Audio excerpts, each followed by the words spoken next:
Ya pokoknya cara nyiksanya tuh macem-macem lah. Nih lu lihat aja nih, ini adalah alat-alat penyiksaan pengadilan inkuisisi. In some places, an estimated 1/3 of prisoners were tortured. Hukuman buat para penganut penyimpangan ini tuh nggak cuma diterima sama pelakunya loh, tapi juga kita bahas sejarah Eropa lagi. Ini salah satu sejarah yang paling bikin gua kesel nih. Ya sebenarnya ini udah sempat kesebut dikit di video kita yang ini. Ini tuh videonya tuh yang ini Pam, yang sama Rizko sebenarnya. Tapi harusnya pas lu ngedit mah udah jadi thumbnailnya. Nanti gue kirim. Di Learning by Fasting bareng Rizko, waktu kita bahas kalau di Eropa abad pertengahan dulu, orang yang memperdalam sains tuh bakal dianggap sesat dan disiksa. Bahkan sampai dieksekusi. Nah orang-orang itu, mereka tuh diadilinya tuh di Inquisition Court, pengadilan inkuisisi. Sebuah pengadilan yang marak dilakukan di Eropa.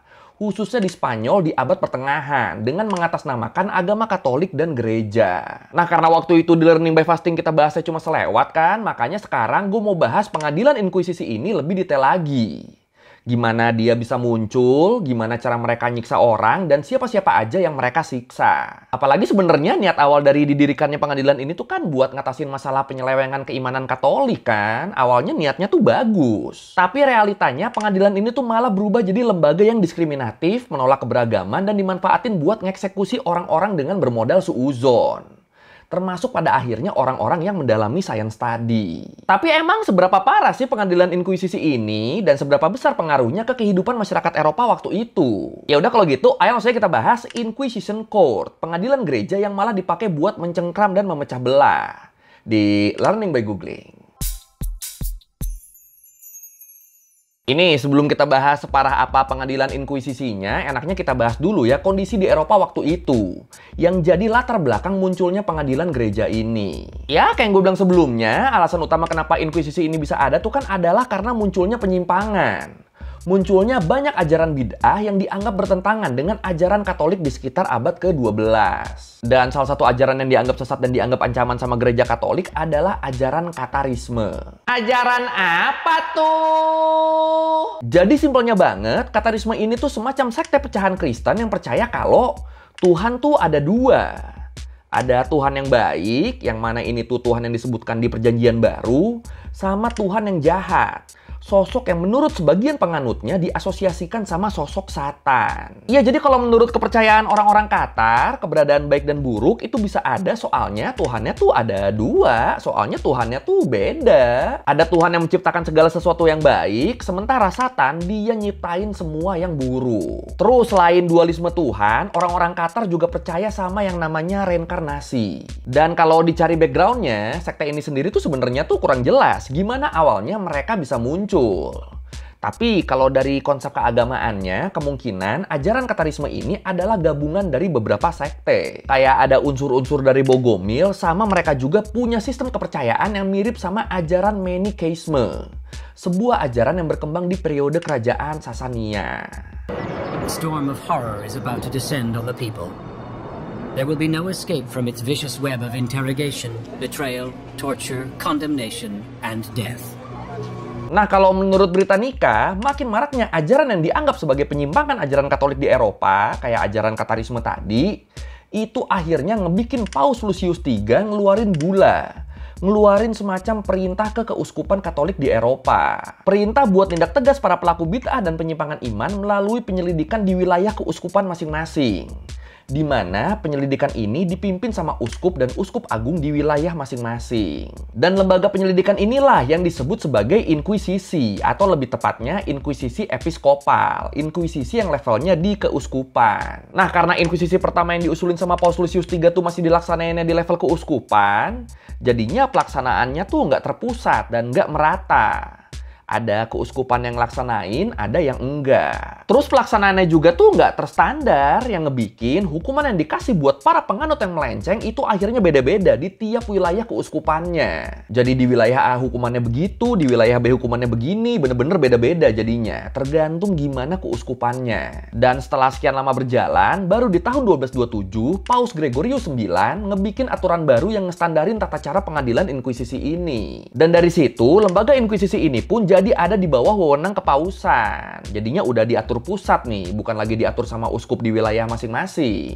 Tapi kenapa akhirnya diatur pusat? Kalau menurut Thomas Madden, sejarawan sekaligus penulis buku Empire of Trust, dia bilang awalnya alasan keputusan buat mindahin kewenangan inkuisisi dari wilayah keuskupan ke kepausan, alasan dibikin jadi terpusat tuh soalnya di beberapa daerah, orang-orang yang dianggap melenceng tuh malah dihakimi dan dieksekusi secara nggak adil. Jadi waktu itu sebelum dibikin jadi terpusat, walaupun kewenangan inkuisisi itu dipegang sama uskup, tapi di beberapa wilayah orang-orang yang dianggap melenceng tuh malah dieksekusi dengan cara dibakar sama masyarakatnya yang digerakkan sama pemimpin lokal. Ini kan gila, padahal kan masyarakat sama si pemimpin lokal tuh kan nggak punya basis ilmu teologi. Yang ngebikin sangat mungkin penilaian mereka terhadap pelencengan seseorang tuh nggak tepat. Jadi udah kan ilmunya nggak ada, tapi main mutusin ini orang bakar, ini orang bakar. Ini kan gila. Makanya kalau menurut Thomas Madden, adanya pengalihan wewenang inkuisisi ini tuh sebenarnya awalnya tujuannya tuh nggak buruk, malah baik. Soalnya buat menghindari eksekusi tidak berdasar. Cuma nih terus, inkuisisi makin jadi momok waktu Paus Innocent IX ngeluarin Bulla Ad Extirpanda di tahun 1252. Jadi bulla ini tuh kayak semacam buku panduan gitu buat para inkuisitor, buat para pelaksana inkuisisi dalam melakukan penyelidikan. Dan dalam panduan ini, salah satu isinya adalah panduan penyiksaan terbatas buat menangani para tersangka. Nah, udah masuk ke siksa-siksaan nih. Hundreds of people gathered to watch the procession of sinners, mass, sermon, and finally the announcement of punishments. Most of the accused received punishments like imprisonment, exile, or having to wear a San Benito, a garment that marked them as a sinner. Tapi ini sebelum kita masuk ke penyiksaannya lebih detail, biar lebih kebayang, emang gimana sih prosedur inkuisisi ini? Ini coba gue jelasin dulu dikit deh ya. Jadi kalau menurut histori, kehadiran inkuisisi di sebuah wilayah tuh bakal dimulai dengan kedatangan sang inkuisitor. Nah, sang inkuisitor ini nantinya dia tuh bakal ngasih kesempatan ke orang-orang di sana, ke orang-orang di wilayah itu, buat ngakuin dosa mereka, buat ngakuin kesesatan mereka. Dan biasanya masyarakat tuh bakal dikasih waktu 40 hari buat ngaku. Nah nantinya mereka yang pada ngaku ini, mereka tuh nggak langsung dapat pengampunan. Beberapa tuh tetap bakal dikenain hukuman. Mulai dari diwajibkan ngelakuin ziarah sampai dihukum cambuk. Dan ya walaupun kedengarannya ini udah sakit ya, dicambuk loh gila, tapi level hukuman ini tuh bisa dibilang masih lumayan ringan lah dibanding sama hukuman-hukuman yang lain. Nah setelah masa pengakuan selesai, baru deh tuh orang-orang yang dituduh sesat bakal ditangkep-tangkepin. Dan yang gila nih, kalau menurut Britannica, list orang yang bersalah, list orang yang sesat itu tuh disusun dari orang-orang yang nggak ngaku. Jadi misalnya nih, dari 40 warga yang ngaku berdosa tuh ada 30 orang.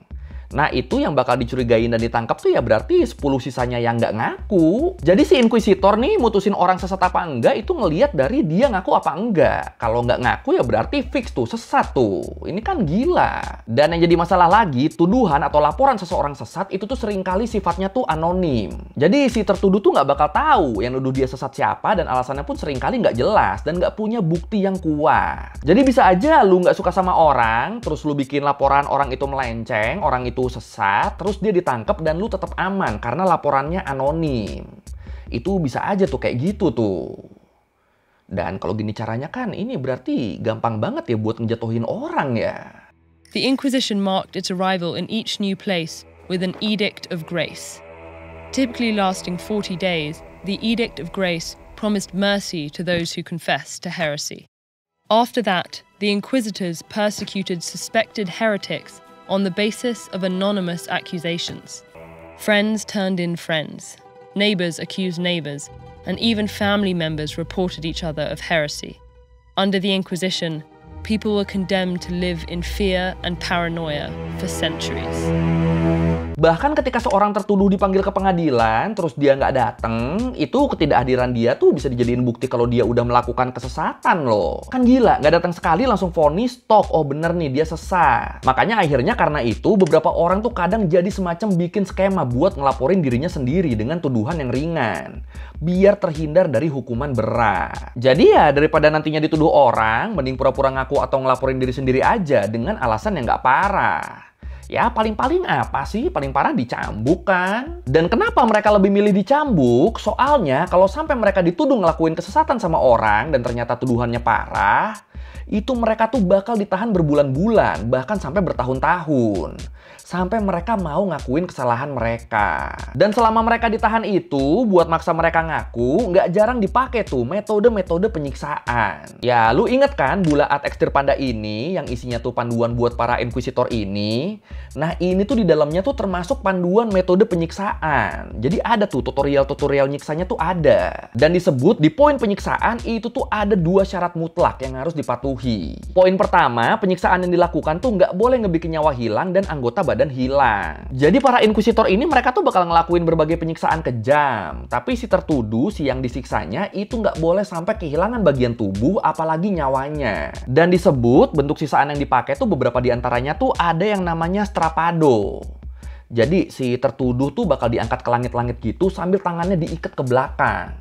Terus nanti dia dijatuhin tapi nggak sampai nyentuh tanah. Jadi kayak ini nih, kayak bungee jumping tapi tumpuannya di tangan lu dan tangan lu diikat ke belakang. Nah itu kan gila ya, kalau pas ngegantung gitu kan pas diangkat lagi kan ya tangan kita pasti patah kan. Terus metode penyiksaan yang lain ada juga yang namanya rack. Jadi tubuh tertuduh tuh bakal direntangin terus ditarik ke arah berlawanan sampai anggota badannya hampir lepas. Aduh. Terus ada juga metode semacam waterboarding. Jadi si tertuduh mulutnya tuh bakal disumpel pakai kain, terus mulut yang penuh kain itu bakal diguyur air. Dan itu tuh bakal ngasih sensasi kayak lagi tenggelam gitu. Ya pokoknya cara nyiksanya tuh macem-macem lah. Nih lu lihat aja nih, ini adalah alat-alat penyiksaan pengadilan inkuisisi. Edan kan ini kan. Tapi ingat, kalau disiksanya sama inkuisitor, intinya hukumannya tuh boleh sekejam apapun, asal ya 2 tadi tuh. Nggak bikin tertuduhnya kehilangan anggota badan, sama nggak bikin tertuduhnya kehilangan nyawa. Intinya 2 syarat ini harus aman, sisanya mau sesakit apapun terserah udah. In some places, an estimated 1/3 of prisoners were tortured. Hundreds of thousands of members of religious minorities were forced to leave their homes. And those who remained faced discrimination and economic hardship. Nah itu tadi syarat penyiksaan yang pertama tuh. Terus syarat penyiksaan yang kedua adalah hukuman penyiksaan baru bisa dijatuhkan kalau inkuisitor menilai bukti-bukti yang memberatkan tertuduh udah hampir pasti. Nah ini kan agak ambigu kan, batasan hampir pasti tuh apa coba? Kan nggak jelas. Bahkan gara-gara dieksekusi ini, beberapa tertuduh tuh sampai bisa dieksekusi mati loh. Cuma gara-gara dianggap melakukan kesesatan dan mereka nggak mau ngaku. Ya kan orang nggak ngaku bisa aja karena mereka emang nggak ngelakuin apa-apa kan. Endingnya mereka malah dieksekusi. Cuma gara-gara buktinya hampir pasti. Tapi inget, karena kalau inkuisitor tuh nggak boleh nyiksa sampai mati kan. Jadi bisa dibilang yang melakukan eksekusi mati tuh biasanya tuh bukan inkuisitor. Tapi otoritas sekuler di bawah kewenangan negara atau daerah. Jadi kalau inkuisitor emang nggak boleh nyiksa sampai tewas. Tapi kalau terus kasusnya udah naik ke otoritas yang lebih tinggi atau di luar gereja, nah itu eksekusi mati jadi memungkinkan tuh. Dan akhirnya eksekusi mati ini tuh jadi banyak dilakukan. Soalnya selain emang dilarang oleh hukum gereja, di beberapa wilayah penyimpangan juga tuh dianggap sebagai kejahatan dan melanggar aturan daerah. Jadi di beberapa daerah, di beberapa wilayah, kalau ada orang yang dianggap menyimpang, dianggap sesat, itu selain pihak gereja, pihak-pihak di luar gereja tuh juga bisa menjatuhkan hukuman. Dan biasanya hukumannya tuh ya langsung eksekusi mati. Dan disebut hukuman terberatnya salah satunya tuh adalah dibakar di tiang pancang. Dan gilanya lagi, hukuman buat para penganut penyimpangan ini tuh nggak cuma diterima sama pelakunya loh, tapi juga bakal diterima sama keluarganya. Ya jadi kalau menurut berita nikah, harta milik pelaku penyimpangan tuh bakal disita, terus ahli warisnya itu bakal dipaksa jadi gelandangan. Dan terus bagian harta dari terduga yang disita ini tuh bakal dipakai buat mendanai inkuisisi. Ini kan gila kan? Kalau gini caranya kan berarti kan jatuhnya kan yang dihukum tuh kayak mendanai hukuman dia sendiri kan? Wah. Oh iya, terus yang menarik bisa dibilang, inkuisisi di Eropa ini tuh punya episode masing-masing ya, di tiap daerah dan di tiap zamannya. Ya, soalnya kan inkuisisi ini kan emang eksis selama berabad-abad ya. Dari abad ke-12 kan tadi kan, sampai akhirnya mulai ditutup di abad ke-19. Ini kan lama juga ya, sekitar 7 abad loh berarti loh. Nah ini gue coba rangkum deh nih beberapa episode inkuisisi yang paling terkenal. Ya kalau kita ngomongin inkuisisi, salah satu penerapan inkuisisi yang paling terkenal tuh ya inkuisisi Spanyol. Ya bisa dibilang inkuisisi di Spanyol tuh merupakan cerita lanjutan dari Reconquista. merupakan kelanjutan dari upaya pembebasan Spanyol dari dominasi umat muslim yang dilakuin sama kerajaan Katolik di sana. Jadi ceritanya tuh di akhir abad ke-15 bisa dibilang Reconquista tuh udah kelihatan berhasil. Nah, di situ terus buat mempertahankan dominasi Kristen di Spanyol, Ratu Isabella I dari kerajaan Castile dan Raja Ferdinand II dari kerajaan Aragon, dua penguasa Katolik yang akhirnya menikah dan ngebentuk rezim Katolik Spanyol ini, mereka minta ke Vatikan buat diadain inkuisisi di Spanyol. Jadi mereka mikir tuh, ini gimana caranya ya biar kita makin kuat ya pengaruhnya di Spanyol ya, biar makin megang ya. Dan akhirnya mereka mutusin, ya udah minta inkuisisi aja ke Vatikan. Dan kalau menurut Kings and Generals, dua penguasa Spanyol ini tuh meminta secara khusus ke Paus Sixtus IV buat dibikinin lembaga inkuisisi yang kewenangannya tuh ada di bawah negara, ada di bawah mereka langsung. Jadi lembaga inkuisisinya tuh nggak dibawa ke uskupan, nggak dibawa ke pausan, tapi di bawah kerajaan langsung. Nah dari sini aja kan sebenarnya kan kelihatan kan, ada gelagat-gelagat yang nggak beres nih, ada gelagat-gelagat yang ngaco nih. Ya gimana nggak ngaco? Kayak yang gue bilang tadi, adanya inkuisisi ini tuh kan tujuan awalnya tuh kan buat memerangi penyimpangan kan. Dan berarti lembaga ini tuh ya kewenangannya tuh harusnya tuh ada di bawah paus. Soalnya ya emang paus kan yang ngerti hukumnya, bukan raja. Tapi walaupun ada indikasi nggak beres, walaupun ada indikasi ngaco, akhirnya permintaan ini tuh dikabulkan sama Vatikan. Dan akhirnya Raja dan Ratu Spanyol nunjuk Thomas de Torquemada sebagai Grand Inquisitor, sebagai Inkuisitor Agung pertama. Dan dari situ dimulailah periode Inkuisisi Spanyol. Isabella and Ferdinand are the power couple of their day. They dream of one state under one religion, Roman Catholicism. They have a big agenda to unite their kingdoms in the name of national salvation and to complete the Christian reconquest against the Muslims, who still control the South after 700 years. Nah, masih menurut Kings and Generals, para ilmuwan tuh biasanya tuh ngebagi periode Inkuisisi Spanyol jadi 4 periode. Periode pertama dari tahun 1480 sampai 1520 adalah periode di mana inkuisisinya tuh banyak difokuskan ke conversos, ke orang-orang Yahudi yang masuk Kristen. Terus periode kedua dari tahun 1521 sampai 1630 adalah periode di mana kewenangan para inkuisitor jadi makin meluas. Dan mereka mulai nargetin Moriscos, mulai nargetin orang-orang Islam yang masuk Katolik. Terus periode ketiga dari tahun 1631 sampai 1720, inkuisisinya tuh banyak nargetin orang-orang Protestan dan orang-orang yang dituduh sebagai penyihir. Dan periode keempat, periode terakhir dari tahun 1721 sampai 1834, inkuisisinya tuh lebih banyak berfokus di penyensoran karya dan gagasan. Nah ini 4 periode ini gue jelasin singkat deh ya masing-masing periodenya ya. Jadi waktu inkuisisi pertama kali diterapin di Spanyol di bawah wewenang kerajaan, para keturunan Yahudi yang udah convert ke Katolik, mereka tuh banyak yang dicurigai masih ngelakuin ibadah agama lama mereka. Nah, kelompok orang Yahudi yang udah masuk Katolik ini, atau yang biasa disebut conversos ini, mereka tuh jadi sasaran seuzonnya orang-orang Katolik waktu itu. Kalau ada orang conversos yang masuk ke lembaga gereja tuh bakal dicurigain korup, terus orang-orang conversos juga bakal dianggap jadi penyebab tersebarnya wabah. Ya pokoknya semua yang buruk itu selalu dikaitinnya tuh sama si conversos ini. Dan dari situ akhirnya conversos tuh jadi sasaran inkuisisi. Mereka dipaksa ngakuin dosa yang belum tentu mereka lakukan. Terus conversos yang nolak di sidang, mereka tuh bakal langsung dianggap bersalah. Dan mereka langsung dieksekusi sama pengadilan negara dengan cara dibakar. Walaupun ya kadang-kadang buktinya nggak cukup, tapi tetap tuh bakal langsung dibakar. Terus selain itu, alasan kenapa conversos waktu itu dijadikan sasaran utama adalah karena mereka kaya raya. Ya kayak yang gue bilang tadi, orang-orang yang diinkuisisi itu kan hartanya kan bakal disita ya. Dan bahkan ahli warisnya tuh nggak bakal dapat bagian. Nah diduga kuat, Spanyol yang waktu itu butuh banyak dana buat perang salib ngelawan kaum Moors di Granada, mereka tuh akhirnya nargetin orang-orang ex-Yahudi. Mereka akhirnya nargetin orang-orang conversos ini buat jadi target inkuisisi pertama. Buat ngerebut harta-harta mereka. Malah jadi usaha nyari cuan loh ini loh. Gila. When the Inquisition began, the Spanish kingdoms were diverse, both ethnically and religiously, with Jews, Muslims, and Christians living in the same regions.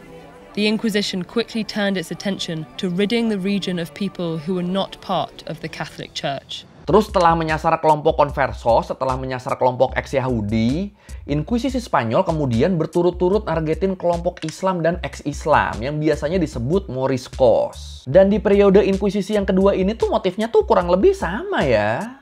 Kelompok yang diincar tuh dinilai nggak sepenuhnya tulus masuk Katolik.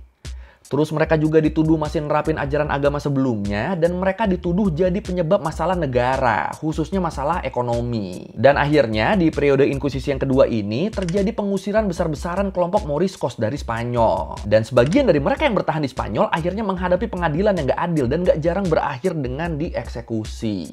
Nah terus waktu kelompok Protestan mulai muncul, itu polanya juga sama tuh. Bahkan kalau mungkin lu ingat witch trial, pengadilan penyihir, nah itu pengadilan itu tuh bisa dibilang masih bagian dari inkuisisi ini. Jadi tiap periodenya polanya tuh bener-bener sama. Tuduhan nggak berdasar bakal dipakai buat menghakimi orang yang kemungkinan sebenarnya nggak bersalah. Terus di periode keempat, di periode akhir penerapan inkuisisi di Spanyol, karena makin banyak ide, gagasan, dan karya sastra dan seni yang berisi kritik terhadap kewenangan gereja dan negara, akhirnya inkuisisi di sini beralih jadi kayak semacam lembaga sensor. Mereka bakal ngebuat list karya-karya yang dianggap bertentangan dengan keimanan. Dan mereka bakal nge-blacklist karya-karya yang ada di list itu. Jadi ya emang segitu striknya ya, emang segitu ngegenggamnya ya mereka ya. Dan akhirnya setelah berlangsung selama kurang lebih 4 abad, inkuisisi di Spanyol resmi berakhir di tahun 1834. Terus selama itu korbannya ada berapa? Nah sebenarnya para ahli tuh masih banyak memperdebatkan soal berapa total korban dari adanya inkuisisi Spanyol ini. Sebagian besar ilmuwan memperkirakan jumlah korban tewas akibat inkuisisi Spanyol ini tuh ada sekitar 1.000 sampai 2.000 orang. Tapi terus banyak juga yang meragukan angka ini dan memperkirakan kalau jumlah total sebenarnya tuh bisa mencapai lebih dari 30.000 orang. Dan sebenarnya selain di Spanyol tuh banyak juga ya cerita-cerita soal inkuisisi lain ya. Misalnya kayak eksekusi Jeanne d'Arc, tentara wanita muda Prancis yang dieksekusi gereja karena dianggap melakukan penyimpangan. Tapi terus setelahnya dia kemudian ditetapkan sebagai Santa Pelindung Prancis. Ya buat lebih detailnya tentang kisah Jeanne d'Arc ini, lu bisa tonton di video gue yang ini. Mama marketing! Atau cerita soal Satria Templar, ordo khusus pasukan salib yang dieksekusi massal karena dianggap udah menyimpang dari ajaran Kristen. Atau yang pernah kita bahas juga tuh soal ini nih, Salem Witch Trial, pengadilan penyihir Salem. Nah pengadilan itu juga tuh masih ada hubungannya sama praktek inkuisisi yang banyak menyebarkan ketakutan sama wanita-wanita yang dianggap penyihir. Atau ya contoh lainnya kayak yang pernah kita bahas di Learning by Fasting ini. Ketika orang-orang yang memperdalam sains malah dianggap sesat dan menyimpang yang akhirnya mereka berakhir dengan dieksekusi. Tapi gimana nih? Apa perlu kita bahas satu-satu nih inkuisisinya nih? Silakan komen. Historians still debate the number of people killed during the Inquisition. Some suggest over 30,000, but most estimate between 1 and 2,000. The consequences of the Inquisition, however, reach far beyond fatalities. Oke, sekian Learning by Googling kali ini tentang Inquisition Court, tentang pengadilan inkuisisi. Ini sejujurnya gila sih, dari yang awalnya niatnya pengen menjaga agama kan, malah jadi nyiksa-nyiksa orang loh. Bahkan beberapa sampai dieksekusi. Ya, kalau merevisi kayak gue ada salah, atau mau nanya, atau nambahin video, bisa tulis di komen, kita diskusi biasa. Sekali lagi, thank you udah nonton, jangan lupa like, comment, subscribe. Bye!